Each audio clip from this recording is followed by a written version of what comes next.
Hey there, StarCraft fans! It's Falcon Paladin coming at ya with yet another edition of StarCraft 2 Legacy of the Void. Today, going to be a GM match between Varus and Perseus here on Berlingrad. Bottom right, it is our Protoss player. He's red, it is Perseus. And on the top left, we've got Varus with the Brood War skin of the Command Center and the SCVs. Brood War skin Command Center is fairly common, but the Brood War skin for the SCVs is fairly rare in my experience. All right, so this person joined the Discord today, and within, I don't know, maybe an hour or so, submitted a replay to my Submit a Replay channel.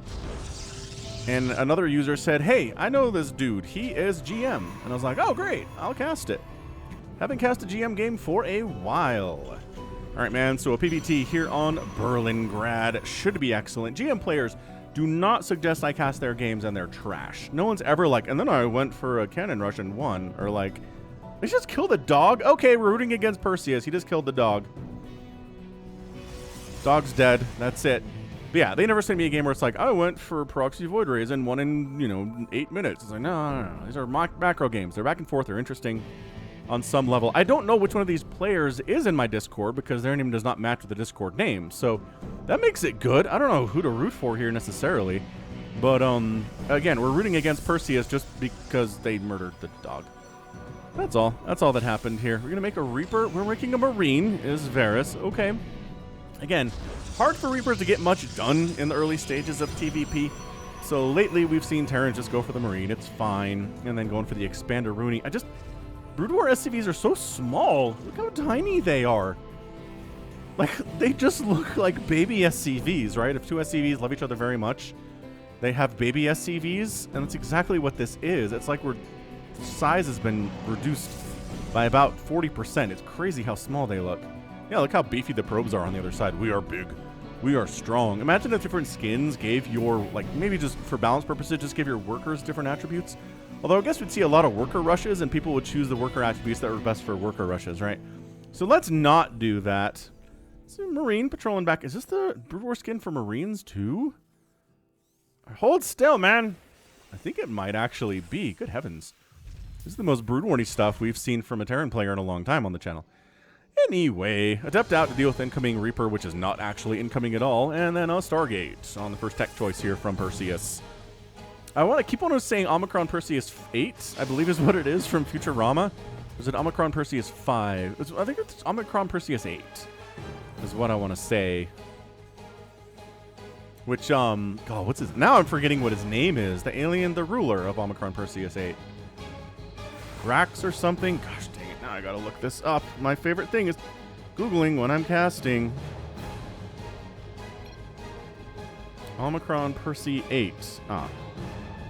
Lurr. That's right. Emperor Lurr. Yeah, Omicron Persei. Ah, dang it. Persei 8. What? Are you Beyond? Oh, and then he Reaper's next? What? Marine into Reaper Oracle too. So Reaper's name here is President Bob. Oh no, we already did this. Wow, we'll do it again. President Bob is building an army. This tank and Bob are against removing the dislike button. Copy and paste this all over your YouTube if you are with us. So I'll put this into the description. It's ASCII art is what it is. It's kind of neat. Okay, so Reaper's getting anything done. There is an Oracle out, which might chase down the Reaper or just move across the map on its own instead. This is Apollo 18. We went back to the moon after Apollo 17. We found something horrible. Something that ensured we covered it up and never went back. A really, really terrible movie. So this is a bad movie inside an Oracle ship. Reaper cruising back on around to see what's going on in here. There's not a pylon. Oh, okay. Oracle's just hanging out. So gonna use the Adept to harass at the front, but also this Reaper's getting some work done.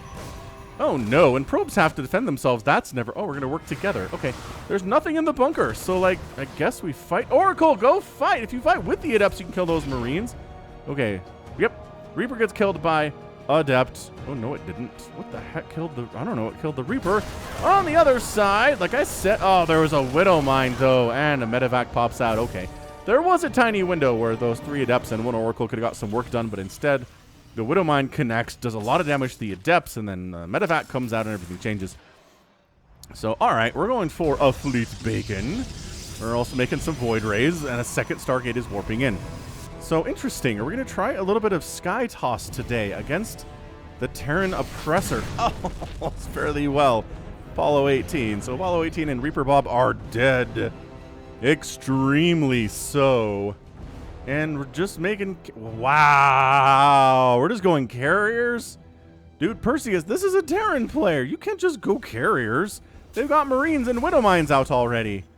You know how bad Widow Mines are for your interceptors and how good Marines are against your interceptors and how good Marines are against the carrier bodies, too. I mean, this seems like a really bad choice from Perseus here. Armorcon Persei 8 is what it is. Darn it. Emperor Gur, or Lur would be very upset with me. I keep thinking it's Gur, but it's Lur. I haven't watched a ton of Futurama, and it's been a while. Anyway, gonna unload in the main base. A bit of a tiny little 6 Marine, 8 Marine drop here. And yeah, that's not going to be able to do anything. The carriers aren't out yet either. So like this is a get out of here situation. Run, run, run, run, Rudolph. Oh yeah, I mean, jeez. There's nothing here to handle this many Marines. You're going to want a few Stalkers for their range. Is this an Artosis pylon? This pylon dying would it is. That is a massive Artosis pylon. That's why the secondary pylon was thrown up when those Marines showed up, because Perseus knew. He knew that pylon dying would be, I mean, okay, actually, there's another one here. So never mind. This would still be powered, and I think that's it, though. So, like, this one Stargate still has power, but nothing else as far as tech is concerned.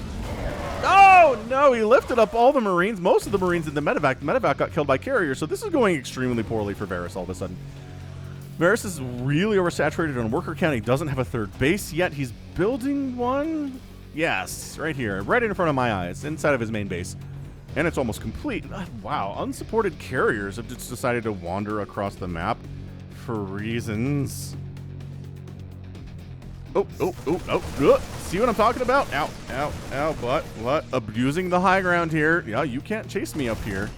Unless you know, load into that medevac, which I want you to do because I like killing medevacs with these carriers. So good control here from Perseus. And then, okay, all right. He's like, I mean, I will engage with your Marines. Let's see how fast. Wow. See how fast those interceptors die. We're down to 0 interceptors. Okay, now there's 1. Then we're going to recall out because we're done fighting. We don't have any interceptors left. Third base is done here from Perseus. And the third base exists for Varus, but he's not landing it. Varus being, well, a really awesome character in Game of Thrones until like season 8 when he became a bumbling idiot. Was this a Widow Mine drop? The character assassination of Varus is one of my least favorite things of all time. It is a Widow Mine drop. Okay. So we got 61 workers for Perseus, and then the Widow Mines drop, and all the probes get out of there, so they don't actually do much of anything at all. Yeah, so 2 probes killed. Well played by Perseus here. So I'd argue that Perseus is playing the better of the 2 right now. But he's doing the strategy that is kind of dumber. So that might offset, right? The player who's doing the strategy that shouldn't really work versus the player who's doing the strategy that should work, but is kind of less skilled than player A. And then everything just kind of mathematically goes from there. +1 air weapons is on the way from Perseus. Got another dog out here. You killed... All right, we're rooting against Protoss, though, remember? They might be the better player, but rooting against them. Go, Varus! Fight, win. Getting combat shield. Wait, combat shield is done. Getting other upgrades. Getting Colossus. And it's just like, okay, so we're just effectively going to show up with a bajillion Marines. And you can't do anything about it because all you have is carriers. So, like, okay, I mean, all right, that Nexus died. No real resistance put up here. Colossus are intended to help deal with that. The tanks are like, we're not good against carriers. Unsiege, run. Run for your life. Sensor tower is up, and Varus is like, that's cool. I managed to kill my opponent's third and get a third base of my own. But guess what? A fourth base is on the way from Perseus. Low ground outside of the main. Carriers and Colossus are chasing right now, and the Colossus is going to help a lot in this situation where it's only Marines. Colossus are really good against only Marines. Ghost Academy coming in for the EMP. Another Colossus on the way here, too. Siege tanks going to try to get the Colossus to stay out of range. Oh, this is beautiful. This is great. Interceptor count down to 18. Woof. Woof. How many interceptors have died? 43 have died so far. Marines are good at that with Stim. +1 attack, +2 attack has gotten started here, too. But Perseus retaking the third base. The fourth base is warping in soon. Perseus doing all the right things to win this game with the worst strategy. So we'll see who comes out on top here. It is kind of hard to tell in situations like that. Who is going to be the one when one player is better than the other one, but using a suboptimal strategy. Another little tiny drop here from Varus. I don't know what you're expecting to do with this, Varus. I'm not going to lie. What are we expecting to do with this? Here goes nothing. We're just going to straight up unload inside the main again. Maybe force the carriers to recall, or they're not far enough away to have to recall. We're going to kill... Oh, nice snipe of these probes. Probe down, probe down, probe down. 18 probes have died so far. That's insane. They're like, oh, you're going to bring 2 Marines? We can handle that. And then they couldn't actually handle that. Turns out, no. +2 attack is finished for these carriers. They're a little bit better. And the Marines don't have the +2 armor yet. So that's going to be a problem. But guess what? The third base is going to die again. Yeah, there's no saving this. Does he know about this base? He doesn't know about this base. So he's very happily thinking, okay, I'm keeping this Protoss to 2 bases. If he wants a 2-base carrier Colossus me, by all means, he's allowed. Keep the tanks alive. Kill the interceptors first. No! Actually, 1 tank survives, and that's probably enough, actually. But the Nexus dies anyway. Has he scanned this yet? Nope. He still doesn't know. So he's thinking he's keeping Perseus on 2 bases, which is a great feeling, man. You're at StarCraft 2, 10 minutes, and your opponent's on 2 bases, and you're on 3, you're like, yeah. Oh, yeah, it is hard to win on 2 bases in situations like these. So,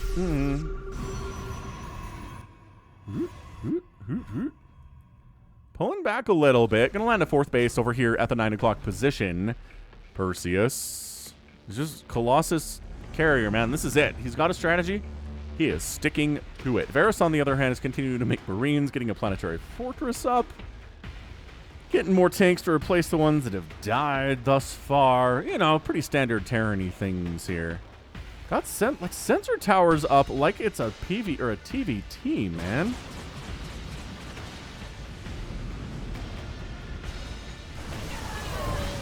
All right, coming on in. We got the Colossus doing some damage. Interceptor's doing work too, but they want to back on out, man.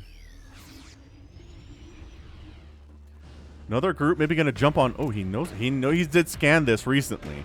So he knows about the 4th base, and he's going to at least try to kill it. Maybe force some kind of a recall here. Taking down the shield batteries is excellent. Oh, yeah. I mean, this one carrier is going to chase you off. Okay. Carriers flying free into the main base.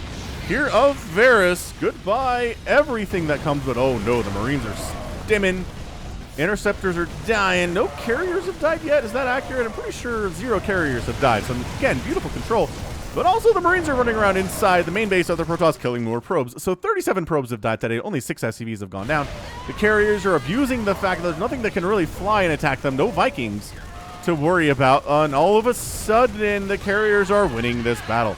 Army value is 90 to 62, and the 3rd base for Varus is going to die. I don't know how he saves this. He's not producing any Vikings whatsoever. Got a lot of Marines, but they're fairly overstimmed. Oh my gosh, the sniping of the medevacs. The control here is insane out of Perseus.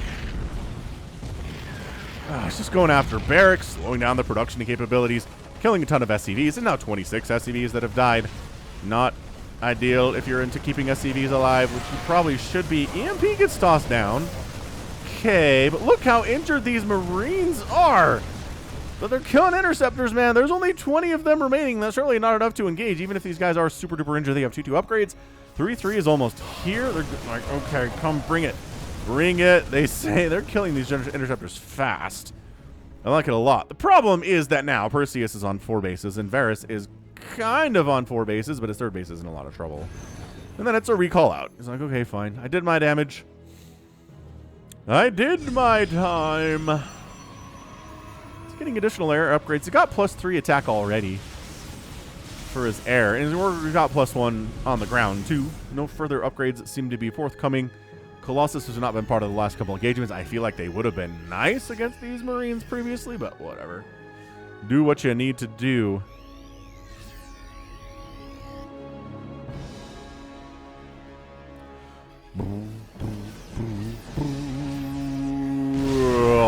Colossus fire.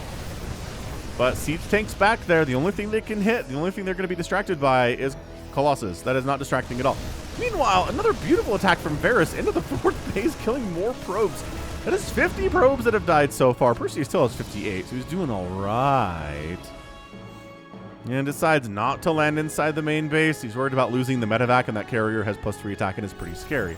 So Varus has a 4th base. He's muled up quite nicely. He's got 4 bases. Now to the 4 bases of Perseus. Army supply 123 to 108 in favor of the Terran, because again, producing Marines is fast and cheap and gets that supply up there. If your opponent, well, I guess, if your opponent's making this many carriers, the Marines are going to be fine. Although Vikings, again, like mass Viking here would be insanely good, because it can hit all of this stuff from a distance. Neither of them, like, they can't hit back at all. Traditionally, my gosh, back around to the 4th base. Traditionally, oh, do not stim under there. There's Colossus in the house. He's trying to repair that orbit or that planetary, but no. Siege tanks taking out Colossus. I'm telling you, my kingdom for a Viking right now. Like, one Viking could do some pretty amazing guiding work here, cause some problems for this composition. But Varus just doesn't believe in the Viking. He's like, you know what's really good? Marines. Does my opponent have 4 Colossus? He certainly does. But the power of Marine, also, again, another attack into the 3rd base. Nope. No, full medevac dies. Dude, Varus, you got to stop doing that, man. He's ended up losing 12 medevacs. And he has 7. That's good. Pretty good. All right, Varus, can he do this thing? I'm rooting for Varus because Perseus is a dog killer. I understand the dog was probably messing with your ability to throw down the assimilator, but man, still, such an adorable puppy. He wasn't trying to kill anything. Maybe he was a little bit in the way, but like murdering it, honestly, though. It's like the monster critters that we have in StarCraft 1. Oh, hey, a carrier died. Hey, another carrier died. That never happens. Are we base trading all of a sudden? It feels like we're going to trade a base for a base here. Oh, nope, just forcing the recall home. Where's he? Oh, he recalled to this base. That's smart. Like, all right, we got this thing. Oh, if interceptors want to come in at a few at a time, we will murder them. We have 3/3 upgrades, man. But the Colossus are such a problem. The Colossus are also dying very quickly to these siege tanks. And the Colossus are gone. Are there enough Marines remaining to handle the anti-air here? Not really. Not so much. But there's only 13. Oh my gosh, there are. There's only 13 interceptors left. And by that I mean there are 7 interceptors left. They have to pull back. Perseus has enough money to replace interceptors quite nicely, but all of a sudden, Varus, I think he's going to do this thing. Go, Varus. Siege tanks. Oh, no. Why did you send your tanks down alone? There's carriers down there, you crazy person. So Perseus is at 50 workers, but effectively on 1 mining base. Oh, he's got this 6 o'clocker too, and you can build interceptors pretty quickly. Oh, my gosh. Is he winning this again? Nope. Interceptor count 30. Not really going down, and the Marine count is getting obliterated, and the medevacs are going to make a run for it, but one of them will escape, and that's about it. Meanwhile, Siege Tank is playing Ring Around the Rosie with some probes here. Got 1 kill. Shield Battery helps a lot against things that shoot kind of slowly and don't one-shot kill stuff. This is a great game. That's the GM ones are never a miss. I never am like, oh, it was whatever, pretty normal PvT when it comes down to a GM game. It's always weird in some way because GM players have, you know, pretty much fairly close to the skill of a professional player, but also has the freedom to experiment a bit down in GM, right? We don't generally see a ton of experimentation up at the professional levels of StarCraft 2. Usually there's a GM player or a Masters player who comes up with a crazy, weird strategy that then gets adopted by the professional players if it's valid enough and valuable enough. Dude, this counterattack all of a sudden from Perseus, though. Where is the Remax? Here it is. Here's the Remax. Okay. EMP gets tossed down. Marines are doing pretty great. We've got to keep an eye on that interceptor count. Dude, there's still 70. Oh my gosh. That is a dead Marine ball. They're re-stimming. 48, 38. Dude, he's barely holding on. Barely holding on, but Perseus is doing an amazing job replacing bases. Has he lost how many Nexuses a day? 3. He's lost 3, but he's still on 5 bases in 19 minutes. That's not bad at all. Like, expanding again might not be a terrible idea, but whatever. I think he's doing fine. He's really oversaturated here at this 4th base and could probably stand to maybe expand here or Yes, up to the 12 o'clock position. That's fine, too. So this, oh man, the back and forth here is absolutely fantastic.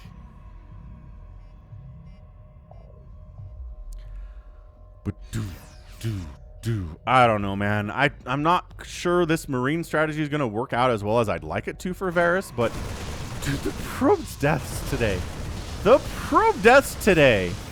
There's 100 dead probes, and then you come to deal with it, right? Because you send the carriers up there, and then, hey, we're sneaking down into your 6 o'clock base, and more of your probes are gonna die. 119 probes have died. Perseus is down to 40 workers. And then when the carriers show up, he just gets out. Carriers are slow. Oh, he kind of tries to get out. Some of them manage to get out. It's fantastic. And then overextending to the south side here, too, just a little bit. So, I don't know, man. Who's gonna win this thing? Resources lost is 21,000 for Perseus and a full 30,000 for Varus. That is a massive difference. It's 108 to 80 army supply, which is not great when you're the Marine player and you're outsupplied that hard. Yeah, I mean, also not building any missile turrets, but he hasn't really had the mineral count to do that. Oh, he's just not ready for this. Dude, Perseus didn't know this was here.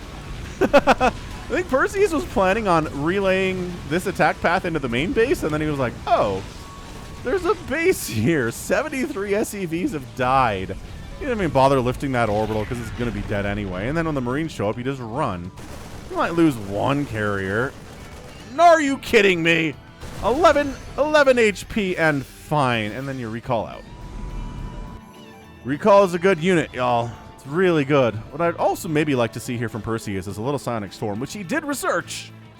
I saw that come through. And he does have 3 High Templar. But is he just making them into Archons, which I don't think I support against this many Marines? Biological bonus, right? That's really good, but oh, this this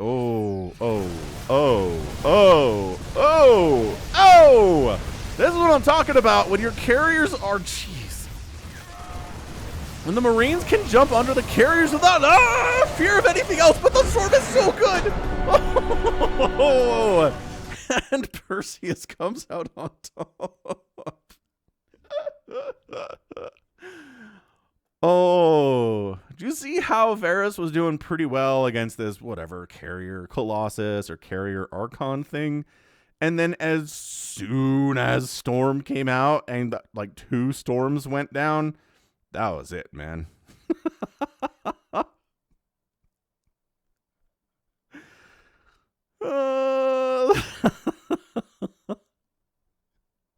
That was it. Whew. So, casually, 308 Marines died today, 7 carriers, 119 probes, 73 SCVs, planetary, 2 orbitals, a command center died, a bloodbath on both sides here. But Perseus, despite losing 7 carriers and 609 interceptors, he made some good trades anyway. And really, the replacement of bases as quickly as he was doing it was absolutely magnifique. Very, very well played there by Perseus. I assume Perseus is the one who sent me this replay. And in that case, stop killing dogs. People like dogs. They're adorable. Grump, grump, grump.